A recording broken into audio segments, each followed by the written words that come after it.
While innovation in cancer treatment is moving forward at a faster rate than ever before, there is still a need for non-treatment-based innovation to support cancer care for patients and their caregivers. That is why a new contest was just recently launched. And this morning, we are so happy to welcome Mark Reisenauer, the Senior Vice President at Astella Oncology, along with the contest winner, Juwan Kim. Good morning, gentlemen. And women, sorry. Good morning. So congratulations on winning. Let's kind of rewind backwards, start to the launch of this contest. And because there were some big people kind of behind this as well, from right here on ABC.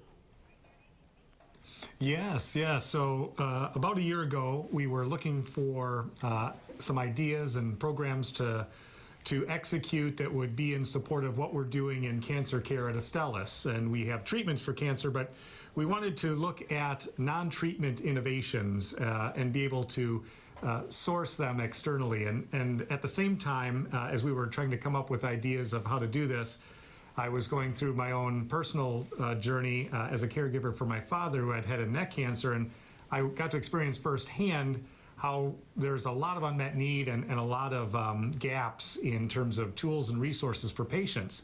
And so we came up with the idea of the C3 Prize Challenge, and a key component of it was that we were going to solicit ideas, but then we were going to pick the top 5 ideas and have those people submit in a Shark Tank fashion in front of a panel of judges, one of which was Robert Herjavec from the Shark Tank show. Yeah, so we have our finalists here, our winners this morning. So what were some of the things that were brought up? And I can't wait to hear what it is that you won everybody over with. Yes, first of all, we want to thank Astella Oncology for giving us the grand prize. And we provide a virtual reality experience for patients using evidence-based psychological intervention. So what it means is that when patients are going through very stressful or anxiety-provoking situations, they basically are taken away from that space and put into a place where they're immersed in a different world with an exercise that can help them cope with the anxiety.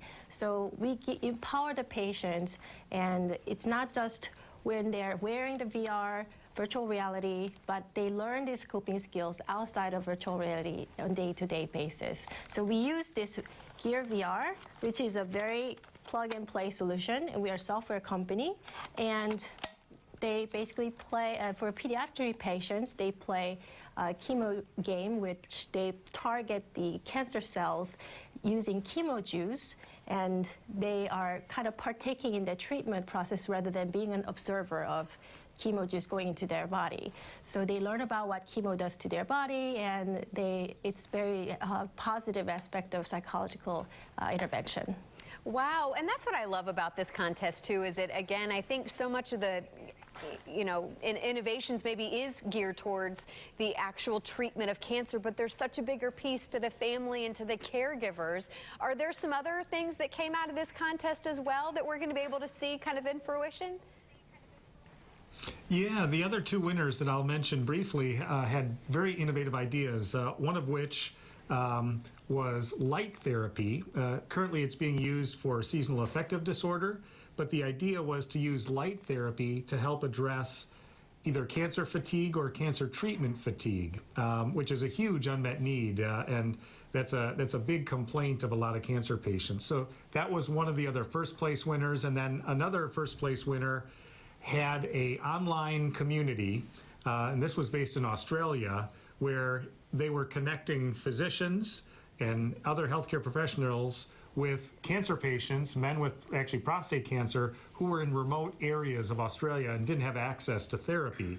And they got a lot of education and resources through this connection. So those are just 2 more examples of some of the ideas that came, but we had over 100 submissions of ideas, and I have to tell you, the vast majority of which were very innovative and very feasible.